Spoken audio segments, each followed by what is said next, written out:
Hello everyone, welcome back to my YouTube channel Vatika Singh, and today I am going to decide how to make प्रस्तावना कौशल सूक्ष्म पाठ योजना। जब आप BEd BTC DElEd कर रहे होते हैं तब आपको यह प्रस्तावना कौशल सूक्ष्म पाठ योजना बनाना होता है। And I am telling you, please like and share this video and subscribe my channel Vatika Singh, and don't forget to put on the notification bell so that you don't miss the upcoming video। इस video में हमने आपको यह बताया है कि आप प्रस्तावना कौशल सूक्ष्म पाठ योजना कैसे बना सकते हैं, कैसे तैयार करते हैं। इस वीडियो में हमने आपको पूरी जानकारी दी है। जब आप बीएड बीटीसी डीएलएड कर रहे होते हैं और आप बीएड के सेकंड सेमेस्टर में, थर्ड सेमेस्टर में होते हैं, तब आपको वहाँ पे प्रस्तावना कौशल सूक्ष्म पाठ योजना बनाना होता है। ये कैसे बनाएंगे इस वीडियो में हमने आपको यही बताया है। तो चलिए फ्रेंड्स, हम इस वीडियो को स्टार्ट कर लेते हैं। सबसे पहले आपको सेंटर में लिखना होता है प्रस्तावना कौशल। उसके बाद आप लिखते हो सूक्ष्म पाठ योजना। जो भी आपके सूक्ष्म पाठ योजना की संख्या होती है वो आप यहाँ पे लिखते हैं। तो पहले मैं आपको यह बता दूं कि यह प्रस्तावना कौशल क्या होता है। यह जो प्रस्तावना कौशल होता है इसको हम क्या कहते हैं। प्रस्तावना कौशल का मतलब होता है बच्चों के पास जो नवीन ज्ञान है उसे पूर्व ज्ञान से जोड़ना। प्रस्तावना कौशल का मतलब यह होता है कि बच्चों के पास जो नया ज्ञान है, जो नवीन ज्ञान है, उसे आप पूर्व ज्ञान से जोड़ना। उसके बाद आप लिखते हो दिनांक। जिस भी डेट को आप अपना प्रस्तावना कौशल सूक्ष्म पाठ योजना तैयार करते हो उस डेट को यहाँ पे दिनांक में आपको लिखना होता है। जैसा कि आप यहाँ पे देख पा रहे होंगे, दिनांक में हमने लिखा हुआ है 7 अगस्त 2022। उसके बाद आप लिखते हो कक्षा। आप जिस भी कक्षा के लिए अपनी प्रस्तावना कौशल सूक्ष्म पाठ योजना को तैयार करते हो, बनाते हो, उस कक्षा को आपको यहाँ पे कक्षा में लिखना होता है। जैसा कि आप यहाँ देख पा रहे होंगे, कक्षा में हमने लिखा हुआ है 8th। इसका मतलब यह है कि हम 8th क्लास के लिए अपना प्रस्तावना कौशल सूक्ष्म पाठ योजना तैयार कर रहे हैं, बना रहे हैं। उसके बाद आप लिखते हो समयाविधि। आपको प्रस्तावना कौशल सूक्ष्म पाठ योजना तैयार करने के लिए जो भी समय दिया जाता है उस समय को आपको समयाविधि में लिखना होता है। जैसा कि आप यहाँ पे देख पा रहे होंगे, समयाविधि में हमने लिखा हुआ है 7 मिनट। इसका मतलब यह है कि प्रस्तावना कौशल सूक्ष्म पाठ योजना तैयार करने के लिए हमें 7 मिनट मिला है। उसके बाद आप लिखते हो शिक्षक कौशल में आप लिख सकते हो प्रस्तावना कौशल। उसके बाद आप लिखते हो विषय। आप जिस भी विषय के लिए अपनी प्रस्तावना कौशल सूक्ष्म पाठ योजना को बनाते हो उस विषय को आपको विषय में लिखना होता है। जैसा कि आप यहाँ पे देख पा रहे होंगे, हम सामाजिक विज्ञान में अपने प्रस्तावना कौशल सूक्ष्म पाठ योजना को बना रहे हैं, तैयार कर रहे हैं, तो हम विषय में सामाजिक विज्ञान लिखेंगे। उसके बाद आप लिखते हो कालांश। कालांश में यहाँ पे हमारा है सेकंड, इसलिए हमने कालांश में सेकंड को लिखा हुआ है। उसके बाद आप लिखते हो प्रकरण। ये जो प्रकरण होता है इसको बिल्कुल ही बीचों बीच सेंटर में बोल्ड में और बहुत ही सुंदर ढंग से आपको यहाँ पे लिखना होता है। प्रकरण में यहाँ पे हमारा प्रकरण है महात्मा गांधी, इसलिए हमने प्रकरण में लिखा हुआ है महात्मा गांधी।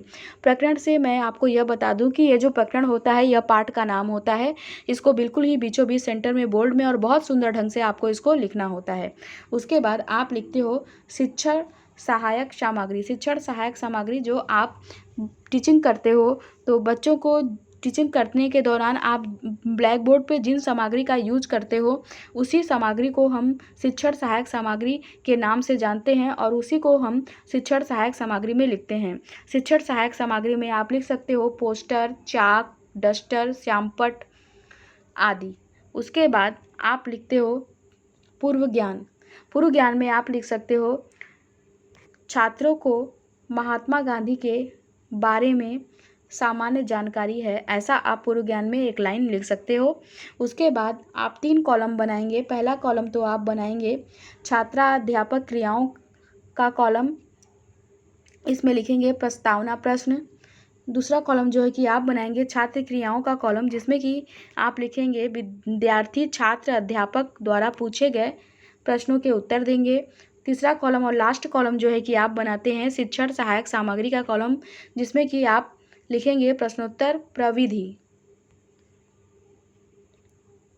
छात्र अध्यापक क्रियाओं के कॉलम में आप लिखेंगे छात्र अध्यापक विद्यार्थियों के पूर्व ज्ञान का संबंध नवीन ज्ञान से स्थापित करने के लिए निम्न प्रश्न पूछेगा।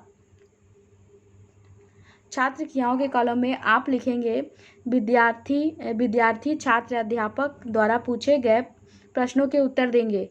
शिक्षण सहायक सामग्री में आप लिखेंगे प्रश्नोत्तर प्रविधि। पहला क्वेश्चन हमारा यहाँ पे छात्रों से है, हमारा देश किस किस का गुलाम रहा है। तो छात्र आंसर देते हैं हमारा देश मुगलों व अंग्रेजों का गुलाम रहा है। दूसरा क्वेश्चन हमारा यहाँ पे छात्रों से है, हमें अंग्रेजों से आज़ादी किस सन में मिली। तो छात्र आंसर देते हैं हमें अंग्रेजों से आज़ादी सन 1947 में मिली। तीसरा क्वेश्चन हमारा यहाँ पे छात्रों से है, हमें अंग्रेजों से आज़ादी दिलाने वाले कुछ स्वतंत्रता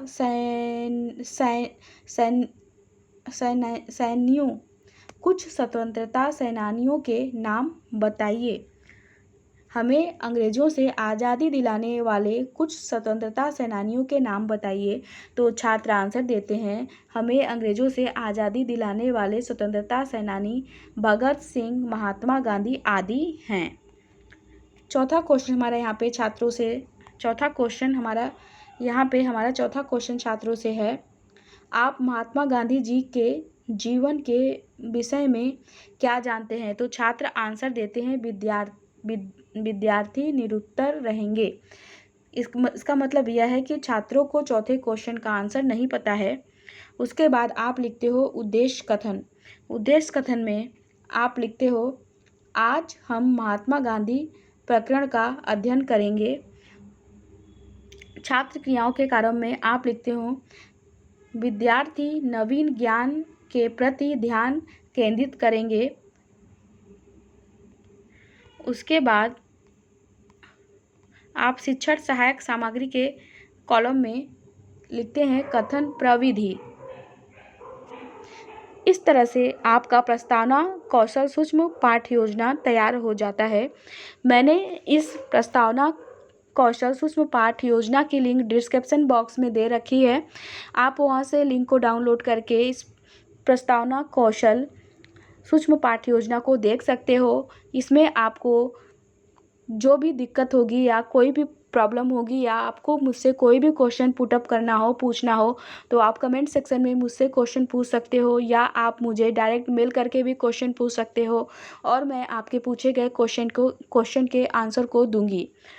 अगर आप पहली बार हमारा ये चैनल देख रहे हो, आप पहली बार हमारा ये वीडियो देख रहे हो या पहली बार आप हमारे इस चैनल पे आए हो, तो आप हमारे चैनल को सब्सक्राइब कर लो। साथ ही साथ बेल आइकन को भी प्रेस कर लीजिएगा, ताकि मैं जब भी कोई बीएड बीटीसी डीएलएड से रिलेटेड अपना न्यू वीडियो अपलोड करूँगी तो उसकी नोटिफिकेशन, उसकी अपडेट आपको जल्द मिल जाएगी, जिससे कि आप हमारे आने वाले न्यू वीडियो को मिस नहीं कर पाएंगे। तो हम आपसे फिर से मिलते हैं अपने नेक्स्ट वीडियो के साथ।